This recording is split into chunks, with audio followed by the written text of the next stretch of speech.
Hello YouTube. In today's video we'll be talking about the ultimate mod for the Star Trek Legacy game, and that will be the Ultimate Universe 2.2. Its recent expansion from the 2.0 is actually a 200 megabyte patch, which patches up to Ultimate Universe 2.2. So before I get into any explanation, let's just go ahead and dive into the action so you'll see exactly what's up with this game, alright? Sensors detect enemy vessel. Alright guys, so as you can see here, I'm playing a stock map, but there are hundreds of maps. And I'm using the assimilated Galaxy class Enterprise D. So, this game features over 400 ships. It boasts over hundreds of maps, which is true. Now, in terms of gameplay, the gameplay is actually the same. If you've noticed yet, the ship is actually somewhat skewed to the left a little bit. I mean, normally on the regular game, you will find that the ship is actually dead center, but on this game it's actually on the left. I don't know why. I mean, I'm not going to complain about it. It's not a big deal for me. But as you can see here, there are 4 Federation ships trying to attack me at the same time. They haven't took down my shield yet.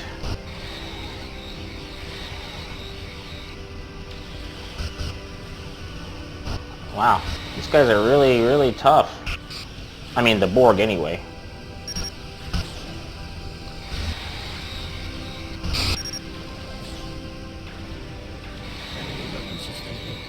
Alright, so that takes care of that guy. Alright, let's go on to the next. So as you can see here, this Borg assimilated vessel is just honing these guys. I mean, I just got my shields right back up. Yeah, the game's lagging a little bit because of the damage graphics. But this ship, the reason why I like the Borg so much is because they offer something that no other faction offers, and that's the ability to heal while retaining your energy levels. Because if you've noticed, if you played the game, that if you're trying to repair, you cannot attack at the same time. I mean, you can save enough energy to attack probably once, but then that's it. Then you won't have any more energy left. But in terms of this, I mean, its cutting beams is constantly shooting. And naturally for the Borg, they always recover. They always heal. So I never really have to worry about losing my energy, because the resilience of the Borg are just pretty tough. I mean, and not just game-wise, I mean, even in the TV series, I mean, they were the biggest threat. Alright guys, so as you can see here, there's only like 2 guys left. I took care of 2 of the lackeys. I'm trying to get rid of this Constitution class Mark II. And it's going pretty well, I mean, so far, so good. I mean, yeah, damage-wise, I've taken a lot of damage, but still, in any normal situation, if I was using a different ship, I would have died a long time ago. So this is huge. Alright guys, so it's now down to just me and the Enterprise. So it's an assimilated Enterprise versus the actual Enterprise. And so far, his shields are all the way up. He's got full hull. I've lost over half my hull. My shields are going down. But I should still be able to take this. What's really cool about this game is the fact that the graphics are awesome. And if you take a look, if you pay attention to the torpedoes, like right there, they actually look like real torpedoes, not just those blocks of white that you'd see on the stock game. I mean, look at this.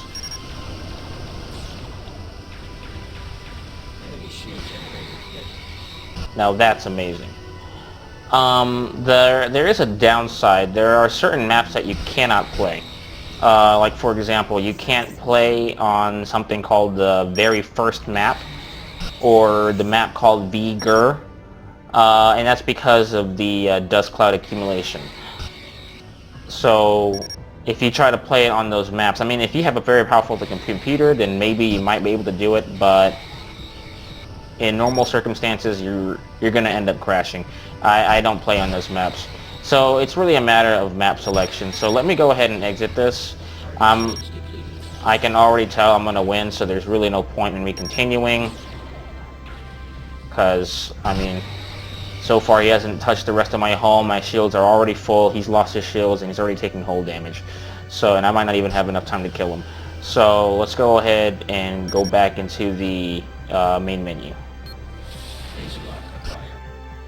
Alright guys, so we're back into the main menu. And as you can see, the menu is changed. And we have three different, these are the same options that you will get on the normal game. We have options, we can control the sound. So in single player you can play between stock campaign, exploration, and tactical simulations.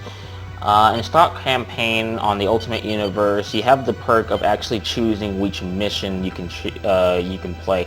So instead of actually going back and having to start all over or loading an old save, you can actually just pull up any mission and play. And not only just, you don't also have the option of just playing them, but you can also choose the ships from that era on top of the ones that were already there with some new ships. So you get to play any mission with different kinds of ships that were not available on the stock campaign, on the stock game. So that is the perk of this Ultimate Universe for playing stock campaign.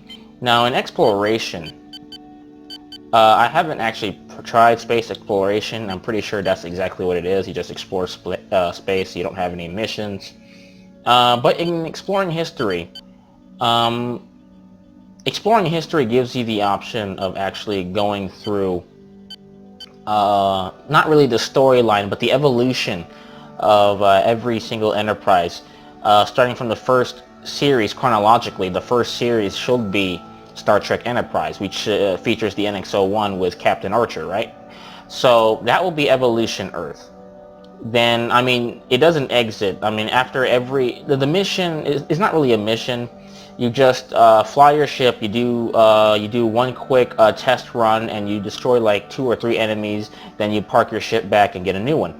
That's what this is. You end up flying the NX-01, you shoot a couple baddies, and asteroids, and then you bring your ship back to the shipyard, and then you get the 1701, which is the old Constitution. Then you move on to the Constitution class refit. Now these are all the enterprises, by the way. So the 1701A is the Constitution class refit. The 1701B is the Excelsior class refit. The 1701C will be the Ambassador class. The 1701D is the Galaxy class. The 1701E Enterprise is going to be the Sovereign class over here. And the 1701F is going to be the featured Century class. So all in all, you will actually be able to see the progression of each ship and how powerful they are, and you really get to feel it as you progress through each mini mission. But the main bulk of the game is the tactical simulations. Now the tactical simulations is pretty much the one that features most of the gaming modes, which you'll probably be interested in. We were playing earlier in Skirmish, I'll cover that. Now in Versus Battle,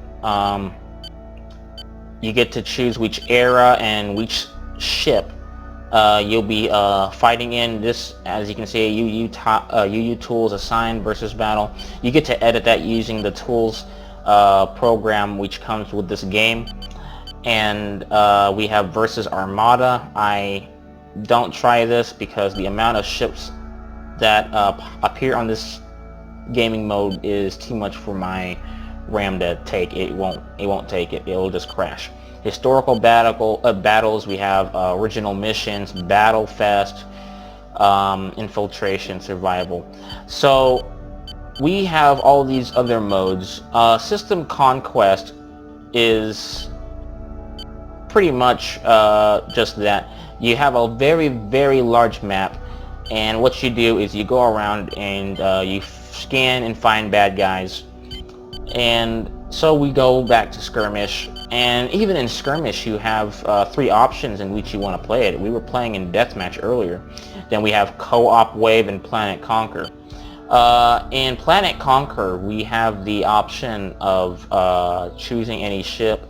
Then you will have to encircle a planet by orbiting it. There's a special function. You have to orbit the planet, and you can orbit multiple planets to accumulate points at certain times, and that's the way to win. You win by getting the points, or you end up blowing the enemy ships apart. So for the maps, there are literally hundreds of maps. I haven't played all of them. I've played ones that don't really lag so bad, so I won't say that I've tried it all, but there are some very good maps. But there are some also maps that they really hit on your CPU because there's just too much dust clouds. There's too much star density that's taking place that your game will not load. So really, it's all about picking and choosing the right maps. Now, as you can see here, you have the option of choosing 8 players, meaning there can be 8 factions playing at a time.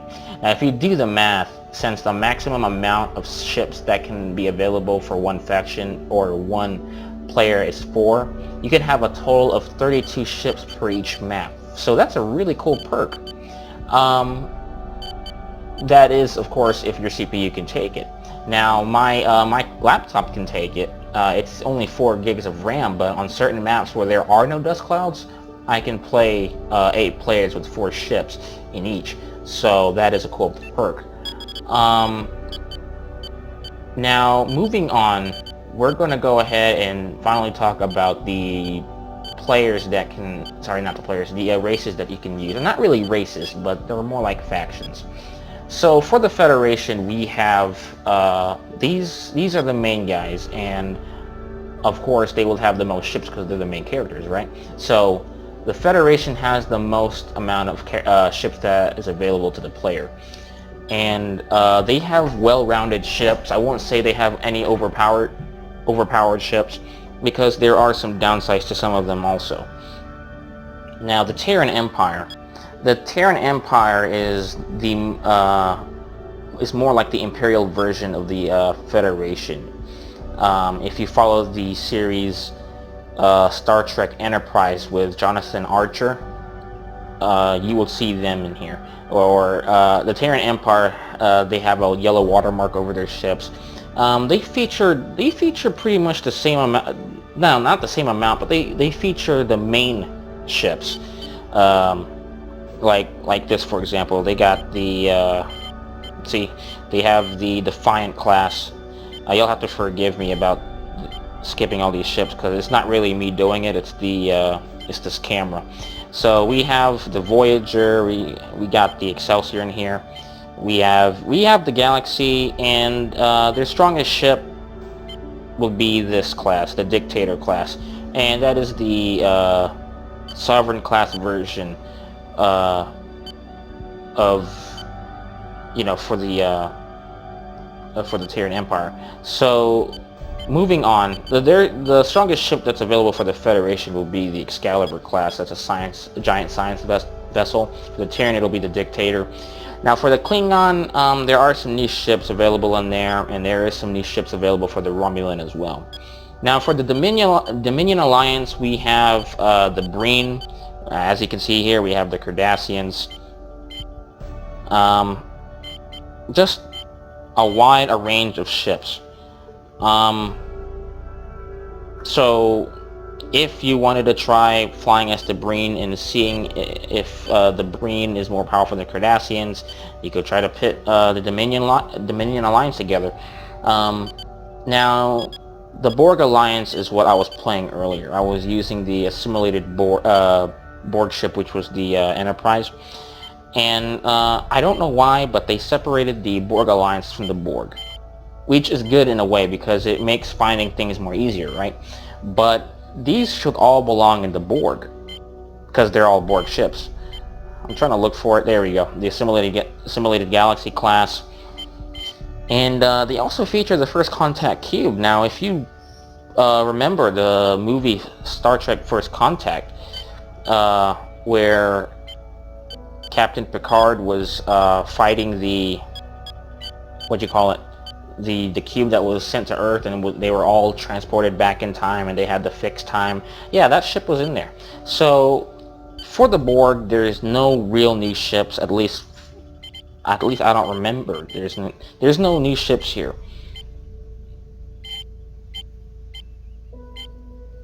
Yeah, this ship looks just exactly like the First Contact cube. I don't know why they did that. So moving on, we have the multi-era ships. The multi-era ships is different ships of different races from different time periods, and that's exactly its meaning. This obviously is a Vulcan ship. We also have the First Federation, and this is from a movie.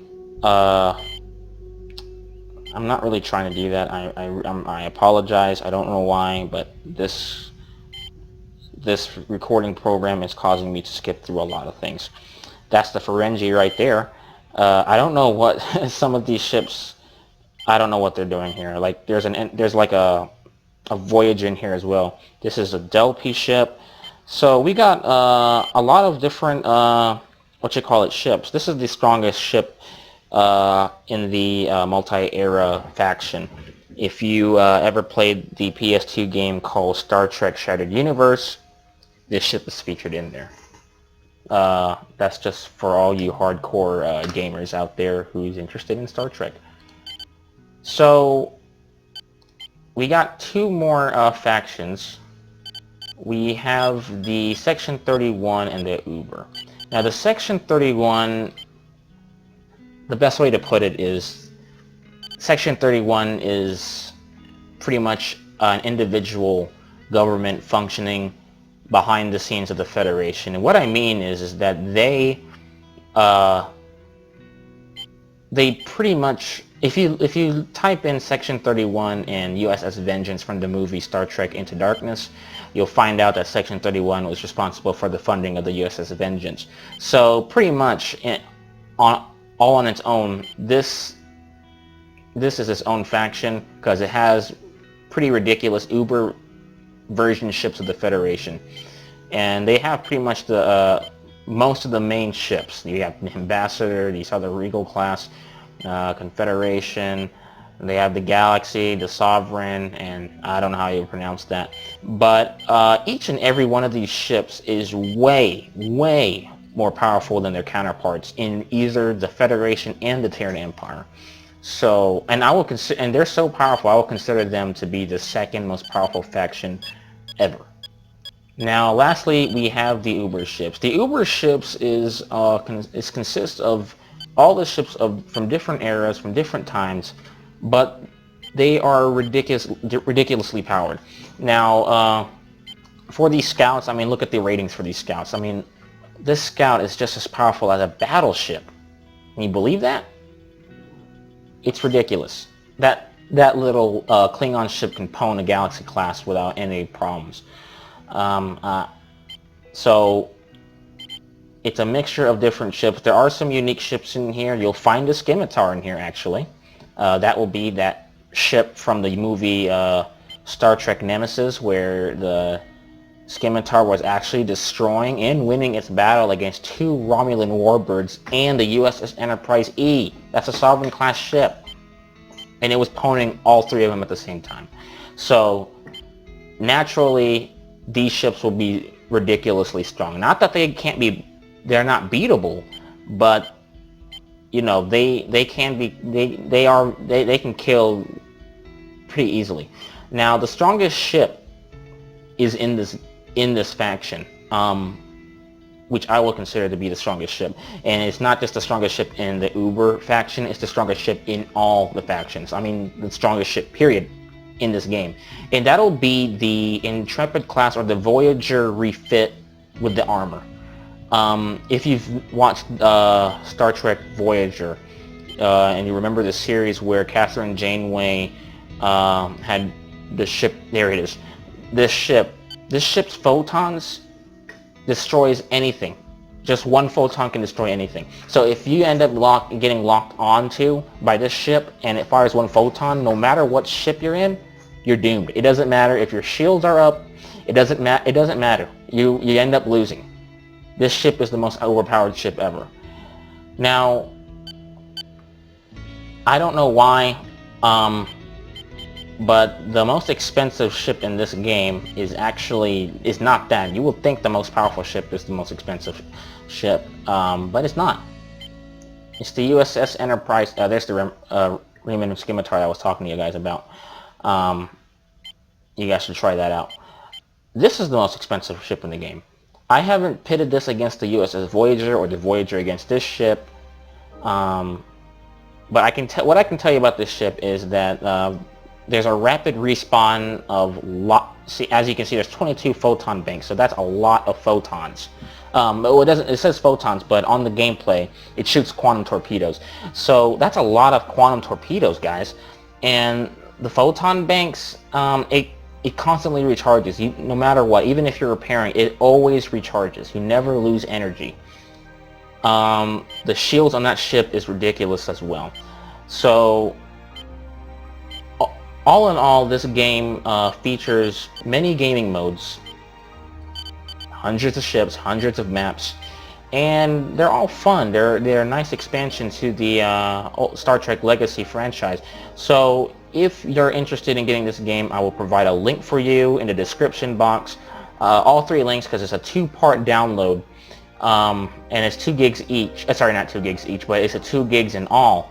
And then I will also provide the patch for you to add onto the Ultimate Universe 2.0, which will turn it into 2.2, which is what you see here. So again, thank you for watching, and I hope to see you again soon.